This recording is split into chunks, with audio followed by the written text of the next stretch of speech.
I'm Mike Cornette for WUSF 89.7's All Night Jazz, and joining me here via Zoom today, singer Ona Kirei, who's got a show that we're listening to right now on Side Door at the Palladium. That's her Iberian project, and she's also got an upcoming show on November the 13th.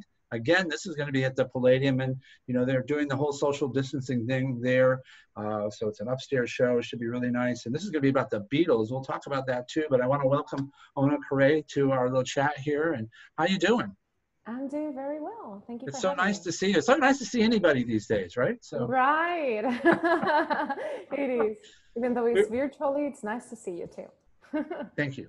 So you're from Spain originally, from Barcelona and in Catalan, and so lots of things going on in Europe these days. And I just wanted to get your quick take on how it feels to be here in the United States and not being able to go home, and all the people that you may or may not know there, and how's it going as far as you know? It's really tough. Yeah. Honestly, I'm very, very happy to be here in the US. That's the decision I made, right? And right. But it's tough now not to be able to go home for Christmas. I have been here for 3 years and a half, and every Christmas, my husband Pablo and Phoebe and I we went there, and this is going to be the first year that we are going to stay here for Christmas. So it's going to be hard, but this too shall pass. Yes. Yes, this too shall pass. So we wanted to talk to you. We were chatting just before we started recording about how you view your role in the band. So there are a lot of singers who I want to be out front. They want to be the focus of everything, but you consider yourself to be more of a musician in the band. And so you want your voice to be kind of at a par with the rest of the band. So tell us about that whole philosophy and why you came to feel that way. Yeah, I love that you give me the opportunity to talk about that, because that's really something very important to me. The way I like to sing and the way I like to compose is to be one more part of the band, right? I like to blend with the band, and I like to be one more instrument, although I have the advantage, now I understand it's an advantage, that I also can use lyrics, I also can use poetry to reinforce the music message. But the way I play with the sound is trying to be one more instrument. And I guess that's because my first love was piano. Even though I'm not a piano player, my first love was piano. And I have always listened to a lot of instrumental music. And what I really wanted to do was that. So, yeah. So, and your favorite pianist was Chopin, right? He was my favorite composer. He was one of my favorite composers. Yeah. And so do you still listen to a lot of classical, or are you listening to more jazz these days, or what do you listen to mostly? Oof, I listen to a lot of music. I am a lot into the new jazz singers. I'm a lot into Gretchen Parlato, into Esperanza Spalding, which play also the same game. They play that role of being one more instrument inside the band. I love that kind of modern jazz. I listen to a lot of classical music as well.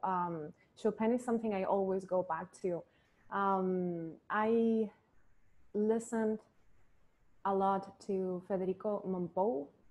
He was a Catalan composer as well. Lately, I have been a lot into that as well. And I listen as well to other types of music. What, pray tell? What other forms of music do you listen to? I am a lot into Hiatus Coyote. I don't know if I'm mispronouncing it. I really don't know how to classify that music. Hiatus Coyote, do you know him? Do you know him? I don't. It's like some sort of fusion between jazz and R&B and soul. They are their own thing. They are really weird, but I love what they do. Yeah. And obviously the Beatles. And the Beatles. I was going to get to that one next, because what's coming up on November the 13th at this Palladium is going to be your tribute to the Beatles, and it's going to be a great band. It's going to be your husband, Pablo Arancibia, as well as Dominic Walker on guitar, Jean-Bel Duc on drums, and Alejandro Arenas on bass. And I've heard you perform some Beatles tunes in our studio before, which were pretty fabulous. I really like what you guys do. I think we had Dominic and you in the studio once, and you did Norwegian Wood, which was just stunning. So which period of the Beatles are we going to hear the most of in your show on the 13th? You're gonna hear a combination. You are not, Okay. yeah, you're gonna hear a little bit of everything. Do you have a favorite song? Or are they all like too close, you can't pick one? It's hard to pick one. Okay, I'm gonna try. Can I pick two? Sure. Okay. If I would pick two, I would say one of them is definitely Across the Universe. Nice song. Yes, it's beautiful, and you know, it's very funny, the meaning behind the song. When I first listened to the song, I always loved how poetic the lyrics were, and then I realized that I read somewhere that it was actually he was actually talking about her first wife, John Lennon, when he was she was talking to him on the bed, and she was talking and talking and talking, and he would be thinking, oh my gosh, she just will not stop talking. Words are flowing out like endless rain into a paper cup. And that was how the song was born. But I prefer to stay with what the lyrics mean for me, you know, than with that. So that's one. And the other one might be Strawberry Fields. And it's funny because this one, we are not playing it in the concert. Why not? But now that I'm saying it, I have to arrange it for the next one. You still have a week. You can get it done. It could happen. Okay. There you go. I'm going to think about it. I will talk to them. Let's see what he thinks about last minute arrangements. So what we're hearing tonight on our Side Door at the Palladium show, though, is your Iberian project. And so the Iberian Peninsula in Spain, I mean, that's Spain, Portugal, and Andorra. And there's a variety of different musical cultures, Basque, Catalan, others. What's your favorite? Do you have a favorite? My favorite? Yes. Of all the musical idioms that are out of the Iberian Peninsula, is there a specific one that you like more than others? That's a hard question. I can't decide one. My heart is so divided. You know, I am Catalan. My family is from the Basque Country. Also, we have a lot of influence, obviously, from the South, because flamenco, it's popular everywhere around the world. And when I was a kid, I was in love with Celtic music. And I was just in love. And I wanted to be Galician or Irish so bad. I just couldn't, you know, because... So I can choose. I can choose every language, you know, every music language is so different from each other. You have the odd matters on the Basque Country, which I found super interesting, and that's trend, but it's also close to Celtic music. It has a lot of influence, all the music from the north. Then also the Galician. Dominic said once when I sent him some Galician music to him, saying, you see, we have Celtic music in Spain.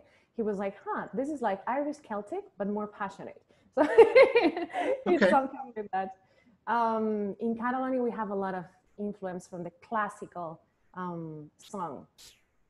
I don't know, I couldn't choose. Just every type of music have their own magic. So what do you remember about this particular show, the Iberian Project at the Palladium? What's your most distinct memory from the show? Everything. It was a beautiful night, and the audience was so warm. You know, there's always a concern of is the audience going to connect with what I'm doing, right? Because it's not something obvious. It's like most people, when I talk about the Iberian Peninsula, or when I talk about Spain, they will think of flamenco. So I knew that I was presenting something different, and I was exposing a lot of things that people don't know from the Iberian Peninsula. So I was like, will they like it? And will they connect with this? Will they be moved by this music? And they were. And that feeling of warmth, it was really beautiful. And so coming up on the 13th, you're going to be back at the Palladium again with this band that we briefly talked about. It's what they're doing at the Palladium now, for those of you who may not be aware, is they were taking shows that would originally have been in the Side Door, which is the smaller room, which seats about 180 people. and they're moving them upstairs to Huff Hall, which seats about 800 people, so everybody can be socially distanced. I haven't been to a show yet, so I'm anxious to go to this show and see how it all works out. But do you have a feeling that it's going to, how much different do you think that's going to be, being on the big stage and not having the audience be so close and intimate? Is that going to affect how you perform, do you think? I was afraid about that, but last week I presented my personal project with my compositions at the Firehouse, and they were having that kind of setup. They were being they did such a great job with social distancing. They were checking temperature to everybody. People were spread out, and I was afraid that it was gonna be cold, but it was really nice. I think that we are also looking forward to be there and to see each other's faces and to play for an audience, and the audiences as well are really looking forward to, to go out there and listen to live music. That I think it's gonna be awesome. Super. We're talking with Ona Kirei. Now, we've got our Side Door at the Palladium show, which is running on November the 6th, and then on November the 13th, also a Friday, both Fridays. She's going to be over at the Palladium, 8 o'clock showtime, with her tribute to the Beatles. Our own Dominic Walker, who's one of our announcers, going to be on guitar for that, as well as Pablo Arancibia, Alejandro Arenas, and Jean Belduc. I hope you can get out and see that. And meanwhile, also we'll be running this on social media prior to our broadcast of your Iberian project, also recorded at the Palladium, but about a year ago. And that's going to be coming up on the 10 o'clock on the 6th. And Ona, I want to thank you so much for chatting with us here on All Night Jazz, and looking forward to the show. Thank you so much. All right, thanks. Bye now.